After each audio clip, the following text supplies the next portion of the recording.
इधर देखो, हम लोग क्या क्या पढ़ चुके हैं, दो टेंस पढ़ चुके हैं, है ना। कौन सा पास्ट टेंस और प्रेजेंट टेंस। प्रेजेंट टेंस में क्या होता है, जो अभी वर्तमान में चल रहा है ना। प्रेजेंट टेंस में जो वर्तमान में चल रहा है, और पास्ट टेंस में क्या पढ़ाए थे, जो काम हो चुका है ना, बीत चुका है। उसके प्रेजेंट टेंस के 4 प्रकार पढ़ाए थे, और पास्ट टेंस के 4 प्रकार पढ़ाए थे। अब पढ़ने वाले फ्यूचर टेंस, है ना। फ्यूचर टेंस में भी कितने प्रकार होते हैं, 4 प्रकार होते हैं, जिसमें से हम लोग एक प्रकार पढ़ चुके हैं, फ्यूचर इंडेफिनिट टेंस, है ना। फ्यूचर टेंस में क्या होता है, फ्यूचर टेंस मतलब भविष्य में आने वाले जो काम होगा, है ना, आने वाले दिनों में जो काम होगा उसे किस में रखा गया, फ्यूचर टेंस में। और इसके भी कितने प्रकार है, 4 प्रकार है, जिसमें से हम लोग क्या पढ़ चुके हैं, फ्यूचर इंडेफिनिट टेंस पढ़ चुके हैं, है ना। क्या पढ़ चुके हैं, फ्यूचर इंडेफिनिट टेंस पढ़ चुके हैं। आज हम लोग क्या पढ़ने वाले हैं, फ्यूचर कंटिन्यूस टेंस। क्या पढ़ने वाले, future continuous tense. Future continuous tense में क्या होता है कि कोई भी काम जो है वो आने वाले दिन में चलेगा। क्या होगा, आने वाले दिन में चलेगा, और वो लंबे समय तक चलेगा। कितने समय तक, लंबे समय तक चलेगा, कंटिन्यू लगातार चलेगा। उसे हम क्या कहेंगे, फ्यूचर कंटिन्यूस टेंस। किसे कहेंगे, फ्यूचर कंटिन्यूस टेंस। जो काम आने वाले दिनों में चलेगा और लगातार चलते जाएगा, उसे हम क्या कहेंगे, फ्यूचर कंटिन्यूस टेंस। कोई दिक्कत नहीं है ना।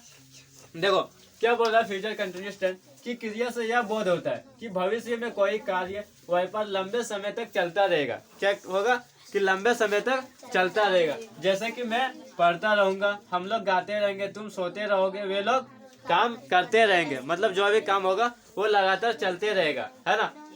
ठीक है, उसे ही कंटिन्यूस फ्यूचर कंटिन्यूस टेंस कहेंगे। अब देखो यहाँ, shall be reading, shall be singing, will be sleeping, will be working. ये सारे चीज, जैसे शेल बी रीडिंग आ गया, shall be singing, will be sleeping, will be working, ये सब किस में आता है, फ्यूचर कंटिन्यूस टेंस में आता है। किस में आता है, फ्यूचर कंटिन्यूस टेंस में आता है। फ्यूचर कंटिन्यूस टेंस की बनावट कैसे होता है, पहले सब्जेक्ट लगता है। क्या लगता है, पहले सब्जेक्ट, फिर सेल या विल लगता है। क्या लगता है, सेल या विल लगता है। फिर उसके साथ प्लस में बी ई लगता है, और उसके बाद V4 यानी कि VING लगता है। देखो वाक्य की बनावट, पहले सब्जेक्ट के बाद सेल या विल लगता है। क्या लगता है, सेल या विल लगता है, फिर बी लगता है, और V4 लगता है ना। ऐसे सब्जेक्ट, सेल या विल, फिर प्लस बी और V4। V4 क्या है, VING है ना। कोई दिक्कत, यहाँ तक दिक्कत है कि सेल किसके साथ लगाएंगे और विल किसके साथ लगाएंगे, यही दिक्कत है ना। ये भी पढ़ा चुके हैं। देखो सेल किसके साथ लगाना,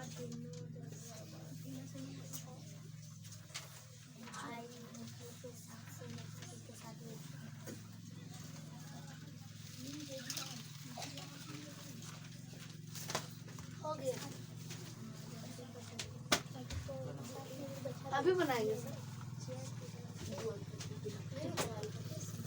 इधर देखो, सेल किसके साथ लगाएंगे और विल किसके साथ लगाएंगे। ठीक है, देखो सेल फर्स्ट पर्सन के सिंगुलर और प्लूरल में, क्या फर्स्ट पर्सन के सिंगुलर और प्लूरल में सेल का यूज करेंगे। किसका यूज करेंगे, सेल का यूज करेंगे। बाकी के फर्स्ट पर्सन का सिंगुलर और प्लूरल के साथ किसका यूज करेंगे, सेल का यूज करेंगे। बाकी के साथ विल का यूज करेंगे। कोई दिक्कत, यहाँ तक समझ में आ गया।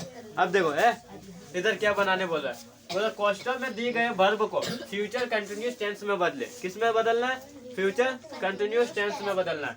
यहाँ क्या दिया हुआ, आई स्लीप। सबसे पहले हमको क्या लेना है, सब्जेक्ट लेना। सब्जेक्ट में यहाँ क्या है, आई है ना। आई के साथ क्या लगेगा, सेल लगेगा, और उसके बाद बी लगेगा, है ना। वर्ब दिया हुआ है इधर, क्या दिया, स्लिप दिया हुआ है ना, वर्ब स्लिप। उसमें हमको क्या लगाना है, V4, यानी कि इसमें ING लगा देंगे, हो गया स्लीपिंग। इसी तरह ही गो, क्या दिया है, ही गो।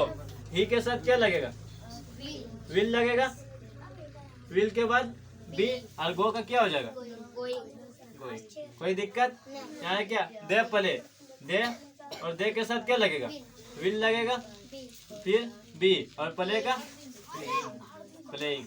कोई दिक्कत, फिर क्या, आई के साथ क्या, सेल, फिर बी, और डांस का कोई दिक्कत, बन जाएगा। फिर से देखो, फ्यूचर कंटिन्यूस टेंस किसे कहते हैं। फ्यूचर मतलब क्या होता है, भविष्य। कंटिन्यूस मतलब क्या होता है, लगातार चलने वाला। टेंस मतलब क्या होता है, काल, समय, है ना। मतलब जो काम भविष्य में, आने वाले समय में लगातार चलेगा उसे हम कौन सा टेंस में रखते हैं? फ्यूचर कंटिन्यूस टेंस में। ठीक है, फ्यूचर कंटिन्यूस टेंस में क्या आता है? Shall be reading, shall be singing, will be sleeping, ये सारा चीज किस में आता है? फ्यूचर कंटिन्यूस टेंस में। फ्यूचर कंटिन्यूस टेंस की बनावट कैसा होता है? पहले सब्जेक्ट लगाएंगे, फिर शेल या विल लगाएंगे, फिर बी लगाएंगे, फिर V4 लगाएंगे। क्या लगाएंगे? V4 लगाएंगे, यानी कि वर्ब में ing जोड़ देंगे। कोई दिक्कत? शेल किसके साथ लगेगा? विल किसके साथ लगेगा? तो इधर देखो, फर्स्ट पर्सन का सिंगुलर नंबर और प्लूरल नंबर के साथ शेल लगेगा, बाकी के साथ विल लगेगा। कोई दिक्कत? बन जाएगा ये पूरा? चल बनाओ।